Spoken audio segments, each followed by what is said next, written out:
So hey guys, welcome back to my YouTube channel study with knowledge. जो हमारा chapter चल रहा है वो चल रहा है cell the unit of life. कौन सा चल रहा है? Cell the unit of life, जिसके हम 3 पार्ट कवर कर चुके हैं। आज की जो वीडियो है उसमें हम देखेंगे यूकैरियोटिक सेल। क्या देखेंगे? Eukaryotic cell. जो लास्ट वीडियो थी उसमें हमने देखा था प्रोकैरियोटिक सेल। और 2 वीडियो हम बना चुके हैं। फर्स्ट वीडियो हमारी थी introduction of the cell, and second video थी हमारी overview of the cell, and third video थी हमारी प्रोकैरियोटिक सेल। आज 4th लेक्चर है हमारा, वो है हमारा यूकैरियोटिक सेल। तो यूकैरियोटिक सेल्स को समझते हैं।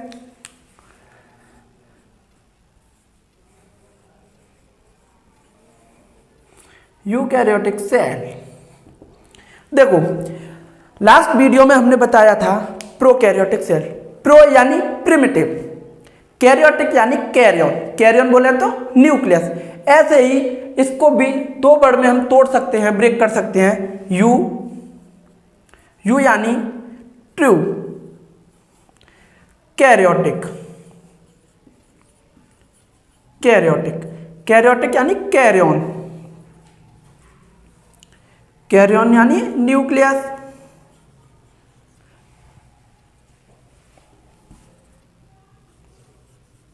ठीक है, तो देखो हमने डेफिनेशन, इनका डिवीजन जो किया था वो किया था बेसिकली न्यूक्लियस के ऊपर, यानी on the basis of nucleus.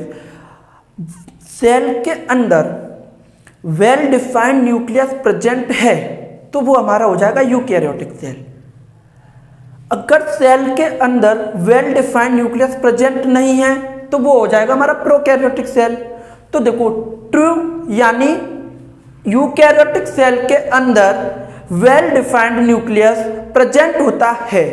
ठीक है, आज हम देखेंगे यूकैरियोटिक सेल का एक टिपिकल स्ट्रक्चर कि यूकैरियोटिक सेल के अंदर क्या क्या होता है। न्यूक्लियस तो होता है, कौन कौन से सेल ऑर्गेनेलिज होते हैं? बहुत सारे सेल ऑर्गेनेलिज होते हैं। Mitochondria, endoplasmic reticulum, lysosome, Golgi apparatus. ठीक है, तो आज हम वो इस वीडियो में कवर करेंगे। तो हम देखते हैं अब structure of the eukaryotic cell. ठीक है, चलो। तो जो बेसिकली यूकैरियोटिक सेल होती है उसकी शेप ओवल या राउंड शेप होती है, तो वही हम आज देखेंगे। ठीक है, ये इसके अंदर न्यूक्लियस प्रेजेंट होता है।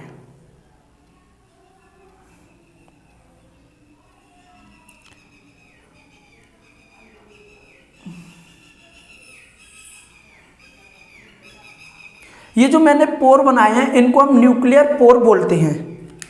ये हमारी है सेल मेम्ब्रेन। क्या है? Cell membrane. सेल मेम्ब्रेन ये होगी जाएगी हमारी, ये क्या हो जाएगी? Nuclear membrane. Nuclear membrane.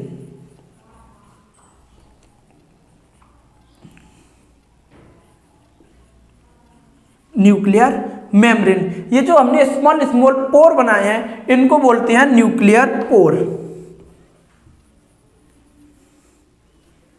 Nuclear pore. अगर हम न्यूक्लियस के अंदर देखें तो उसमें एक डार्क पॉइंट लाइक स्ट्रक्चर होता है। डार्क पॉइंट लाइक स्ट्रक्चर होता है ऐसे, इसको बोलते हैं हम न्यूक्लियोलस। क्या बोलते हैं इसको हम? न्यूक्लियोलस।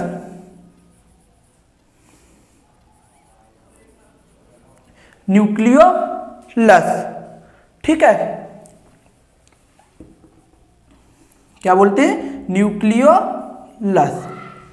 अगर हम इसके अंदर देखें तो क्रोमेटिन फाइबर्स प्रेजेंट होते हैं, यानी chromosome, DNA, genetic material present होता है। जो यूकैरियोटिक सेल्स होती है उसके अंदर डबल स्ट्रैंड डीएनए होता है। डीएनए या जेनेटिक मटेरियल।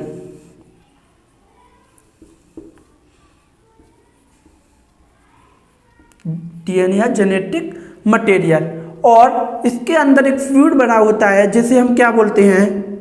न्यूक्लियोप्लाज्म। क्या बोलते हैं? न्यूक्लियोप्लाज्म। न्यूक्लियोप्लाज्म। इस सब को मिला के हम बोलेंगे न्यूक्लियस। न्यूक्लियस। न्यूक्लियस। ठीक है, अगर हम बात करें सेल ऑर्गेनेलिज की, तो एंडोप्लाज्मिक रेटिकुलम न्यूक्लियर मेम्ब्रेन से अटैच प्रेजेंट होती है कुछ ऐसे करके। इसको बोलते हैं हम endoplasmic reticulum, endoplasmic reticulum, short बोले तो ER। एंडोप्लाज्मिक रेटिकुलम भी 2 टाइप्स की होती है, smooth endoplasmic reticulum and rough endoplasmic reticulum. तो ऐसा क्यों कि रफ एंड स्मूथ? तो जो एंडोप्लाज्मिक रेटिकुलम है इसके ऊपर कुछ स्ट्रक्चर प्रेजेंट होता है, कुछ पॉइंट लाइक स्ट्रक्चर प्रेजेंट होते हैं जिससे हम बोलते हैं राइबोसोम। अगर ये राइबोसोम प्रेजेंट है एंडोप्लाज्मिक रेटिकुलम के ऊपर तो उसको बोल देते हैं हम रफ एंडोप्लाज्मिक रेटिकुलम। क्या बोलते हैं? Rough endoplasmic reticulum, rough endoplasmic reticulum. अगर एंडोप्लाज्मिक रेटिकुलम के ऊपर राइबोसोम प्रेजेंट नहीं है तो उसको बोल देते हैं हम स्मूथ एंडोप्लाज्मिक रेटिकुलम। क्या बोलते हैं? Smooth endoplasmic reticulum, smooth endoplasmic reticulum. RER rough endoplasmic reticulum का जो फंक्शन होता है वो होता है हमारा प्रोटीन सिंथेसिस का। क्या होता है? प्रोटीन सिंथेसिस का। स्मूथ एंडोप्लाज्मिक रेटिकुलम की बात करें तो ये करती है लिपिड सिंथेसिस। ठीक है, ऐसे ही बहुत सारे और भी ऑर्गन्स हैं जैसे हम बनाएं, एक होती है गोल्जी बॉडी यानी गोल्जी एपरेटस, कुछ इस टाइप से प्रेजेंट होती है, वो किस इस टाइप से स्ट्रक्चर होता है। ये हमारा गोल्जी एपरेटस भी बोल सकते हैं, गोल्जी कॉम्प्लेक्स भी बोलते हैं, Golgi complex, Golgi complex. Prokaryotic cells के अंदर मेम्ब्रेन बाउंड जितने भी सेल ऑर्गेनेलिज होते हैं वो सारे प्रेजेंट होते हैं। ठीक है, गोल्जी कॉम्प्लेक्स प्रेजेंट होता है। और होता है एक हमारा माइटोकॉन्ड्रिया, वो भी यूकैरियोटिक सेल्स के अंदर प्रेजेंट होता है, जिसको एक दूसरे नाम से जानते हैं powerhouse of the cell. ठीक है, powerhouse of the cell. ये ऐसे होता है। इसकी जो इनर मेम्ब्रेन होती है वो कुछ फोल्डेड होती है जिसको हम क्रिस्टा बोलते हैं। क्या बोलते हैं? क्रिस्टा बोलते हैं। अभी हम इनके सभी के डायग्राम एक डिटेल्ड स्टडी नेक्स्ट वीडियो में देखेंगे। अभी हम जस्ट इनका एक देख रहे हैं कि यूकैरियोटिक सेल्स के अंदर प्रेजेंट होते हैं और इनका फंक्शन क्या होता है। तो ये हमारा माइटोकॉन्ड्रिया। अगर हम माइटोकॉन्ड्रिया बोलें तो वो एक प्लूरल वर्ड होगा, अगर हम माइटोकॉन्ड्रियन बोलें तो वो एक सिंगुलर होगा। यानी एक माइटोकॉन्ड्रिया के लिए हम बात करेंगे तो माइटोकॉन्ड्रियन, एंड बहुत सारे माइटोकॉन्ड्रिया के लिए बात करेंगे तो माइटोकॉन्ड्रिया बोल देंगे उसे। ठीक है, तो ये हमारा माइटोकॉन्ड्रियन बोलेंगे हम, माइटोकॉन्ड्रियन, माइटोकॉन्ड्रियन। ठीक है, इसका सेकंड नाम अभी बताया हमने powerhouse of the cells. ये एटीपी बनाता है। क्या करता है? ये एटीपी बनाता है ना। अगर हम, ये हमारी एक टिपिकल यूकैरियोटिक सेल है, अगर इसको हम प्लांट सेल कहें तो नहीं, प्लांट सेल के ऊपर सेल वॉल होती है जो कि एनिमल सेल के ऊपर नहीं होती है।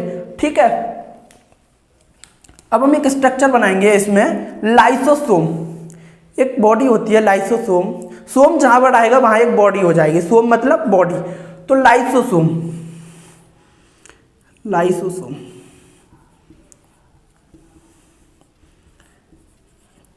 इसका जो फंक्शन होता है, इसका जो फंक्शन है ये करता है जैसे जो भी यूकैरियोटिक सेल्स के अंदर वेस्टेज है, यानी वेस्टेज जो भी हमारे सेल ऑर्गेनेलिज हैं ये डिस्ट्रॉय हो जाते हैं कभी कभी, और जो बाहर से जो पार्टिकल आ जाते हैं, फॉरेन पार्टिकल आते हैं, उनको भी डिस्ट्रॉय करने का काम कौन करता है? हमारा लाइसोसोम करता है। इसलिए उसको दूसरे नाम से हम सुसाइडल बैग भी बोलते हैं। क्या बोलते हैं? सुसाइडल बैग भी बोलते हैं, क्योंकि ये क्या करता है, जो भी सेल ऑर्गेनेलिज का बेस्ट है और बहुत सारे सेल ऑर्गेनेलिज डिस्ट्रॉय हो जाते हैं, बहुत सारे फॉरेन पार्टिकल बाहर से आ जाते हैं, तो उनको क्या करता है? ये डाइजेस्ट करता है, इसलिए इसको दूसरा नाम बोल दिया हमने सुसाइडल बैग। अगर हम एनिमल सेल की बात कर रहे हैं तो एक स्ट्रक्चर प्रेजेंट होता है इसके अंदर, सेंट्रियोल। क्या होता है? Centriole. Centriole only present in animal cell, centriole present in only animal cell. तो सेंट्रियोल का अगर हम स्ट्रक्चर इसमें बना दें तो उसमें 2 सेंट्रो बीच में होते हैं और 9 उसके पेरिफेरी में होते हैं, 3 4 5 6 7 8 9। तो इसको पूरी बॉडी को हम सेंट्रोसोम बोल देते हैं। क्या बोल देते हैं इसको हम पूरे को? सेंट्रोसोम। सेंट्रोसोम,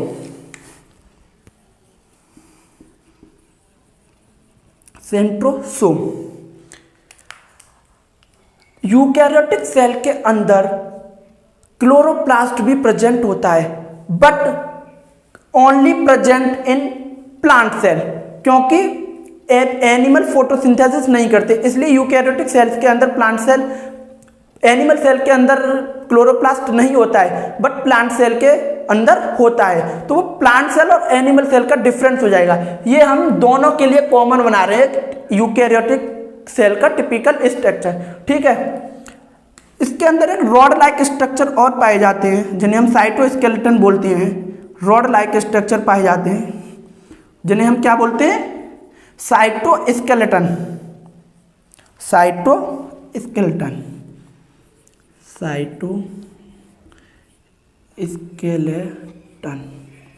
ठीक है। साइटोस्केलेटन में होते हैं हमारे microtubule and microfilament. Microtubules, microtubule and microfilament.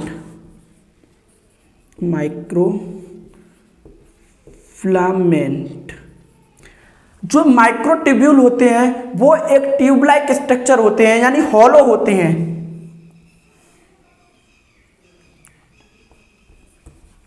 Hollow होते हैं। और जो माइक्रोफ्लामेंट होते हैं ये रॉड लाइक स्ट्रक्चर होते हैं, यानी सॉलिड होते हैं, ठीक है। ये हमारी सेल्स का साइटोस्केलेटन बोलते हैं ऐसे, ठीक है। माइक्रोफ्लामेंट सॉलिड बॉडी होते हैं। तो ये हमारा यूकैरियोटिक सेल का स्ट्रक्चर। अभी इसमें हम देखें तो एक फ्लूइड भरा होता है। क्या होता है? फ्लूइड भरा होता है, जिसे हम क्या बोलते हैं? साइटोप्लाज्म। देखो दो वर्ड हैं, एक है साइटोसोल और एक है साइटोप्लाज्म। इन दोनों शब्द में क्या है? वर्ड में बहुत डिफरेंस है। यहां लिखते हैं साइटोसोल। साइटोसोल, साइटोसोल हम उस फ्लूइड को बोलेंगे, केबल और केबल फ्लूइड को बोलेंगे साइटोसोल। ये जो सेल के अंदर जो फ्लूइड है ना, इसको बोलेंगे साइटोसोल। अगर हम बात करें साइटोप्लाज्म, तो साइटोप्लाज्म हम सेल ऑर्गेनेलिज एंड जो ये फ्लूइड है इनको दोनों को मिला के बोलते हैं साइटोप्लाज्म। बट साइटोसोल में ये जो सेल ऑर्गेनेलिज हैं इनको कवर नहीं करते, हम इनको नहीं लेते, केवल ओनली का फ्लूइड पार्ट को हम साइटोसोल में लेते हैं। तो ओनली फ्लूइड पार्ट, जो भी फ्लूइड है। अगर हम साइटोप्लाज्म की बात करें, साइटोप्लाज्म, तो इसमें फ्लूइड तो है ही, फ्लूइड प्लस जो भी हमारे सेल ऑर्गेनेलिज हैं ये भी क्या हो जाएंगे? साइटोप्लाज्म के अंदर आएंगे। सेल ऑर्गेनेलिज, ठीक है। ये क्या हो जाएगा? Cytosol only fluid and cytoplasm fluid plus cell organelles दोनों को मिला के बोलते हैं। तो हमारी देखो एक बार कवर करते हैं, जो आउटर कवरिंग होती है इसे हम बोलते हैं सेल मेम्ब्रेन। अभी हम सेल मेम्ब्रेन पे एक नेक्स्ट वीडियो बनाएंगे, डिटेल्ड स्टडी करेंगे, जिसका हम एक माइक्रोस्कोपिक स्ट्रक्चर देखेंगे। सेल मेम्ब्रेन हमारी प्रोटीन प्लस फॉस्फोलिपिड से बनी होती है। किससे होती है? प्रोटीन प्लस फॉस्फोलिपिड, फॉस्फोलिपिड, ठीक है। ये सेलेक्टिवली परमिएबल होती है। गोल्जी कॉम्प्लेक्स, न्यूक्लियोप्लाज्म जो न्यूक्लियस के अंदर जो फ्लूइड है, न्यूक्लियर मेम्ब्रेन जो न्यूक्लियस को बाउंड कर रही है, यानी न्यूक्लियस के ऊपर जो बाउंडेड है एक मेम्ब्रेन है, एक लेयर है, उसको हम क्या बोलते हैं? Nuclear membrane. न्यूक्लियर पोर, जो भी न्यूक्लियर मेम्ब्रेन के अंदर जो छोटे छोटे पोर होते हैं, क्योंकि ये यहां से भी कुछ पार्टिकल अंदर और बाहर आ जा सकते हैं, इसलिए इसको बोल देते हैं न्यूक्लियर पोर, क्योंकि यहीं से जाते हैं। न्यूक्लियस के अंदर एक सॉलिड पार्ट होता है, पॉइंट लाइक होता है, जिसे हम न्यूक्लियोलस बोलते हैं। न्यूक्लियस के अंदर डीएनए यानी जेनेटिक मटेरियल होता है। ये हमारा क्या? क्रोमोसोम प्लस जो DNA, protein plus chromatin fibre से होता है, जिसे हम डीएनए कहते हैं, ठीक है। लाइसोसोम होता है, इसको हम सुसाइडल बैग के नाम से भी बोलते हैं। सुसाइडल बैग क्यों बोलते हैं? जो भी सेल के अंदर सेल ऑर्गेनेलिज का वेस्टेड है या सेल ऑर्गेनेलिज डिस्ट्रॉय हो जाते हैं या बाहर से कोई फॉरेन पार्टिकल आता है तो उसको डाइजेस्ट करने का काम कौन करता है? हमारा लाइसोसोम। कुछ रॉड लाइक स्ट्रक्चर होते हैं जिनको हम साइटोस्केलेटन बोलते हैं, वो माइक्रोट्यूब्यूल हो सकते हैं, माइक्रोफ्लामेंट होते हैं। माइक्रोट्यूब्यूल होते हैं वो होते हैं होलो रॉड लाइक पार्ट, मतलब होलो होते हैं, ट्यूब लाइक पार्ट होते हैं, और माइक्रोफ्लामेंट जो होते हैं वो एक सॉलिड रॉड लाइक स्ट्रक्चर होते हैं, ठीक है। एंडोप्लाज्मिक रेटिकुलम की जो मेम्ब्रेन होती है उससे एंडोप्लाज्मिक रेटिकुलम अटैच होती है, फ्रीली भी होती है, ऐसा नहीं है। अगर एंडोप्लाज्मिक रेटिकुलम की जो मेम्ब्रेन है ऊपर है उसके ऊपर राइबोसोम प्रेजेंट है तो हमारा हो जाएगा RER, रफ एंडोप्लाज्मिक रेटिकुलम, जिसका काम है प्रोटीन सिंथेसिस का।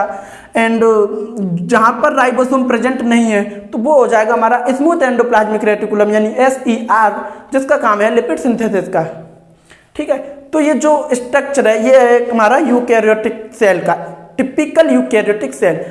अगर हम इसके ऊपर सेल वॉल बना दें वो एक प्लांट सेल का स्ट्रक्चर हो जाएगा, क्योंकि एनिमल सेल के पास सेल वॉल नहीं होती। इसमें एक स्ट्रक्चर और रह गया, वैक्यूल। वैक्यूल प्लांट सेल के अंदर 90% ऑफ द सेल का जो भाग है उसको पूरा कवर करता है। यानी प्लांट सेल बनाए अगर हम तो उसके अंदर जो 90% एरिया कवर करेगा, 90% जो एरिया कवर करेगा वो कवर करेगा हमारा वैक्यूल। क्या होगा?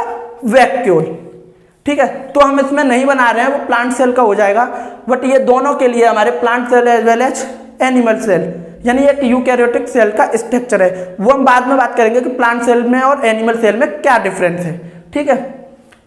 इसमें प्रेजेंट होता है सेंट्रोसोम। सेंट्रोसोम यानी सेंट्रियोल, इसके जो मिड में होते हैं, बीचों बीच होते हैं, वो 2 होते हैं, और पेरीफेरी में कितने होते हैं? 9, यानी 9:2 का रेशियो होता है। क्या होता है? 9:2 का रेशियो होता है।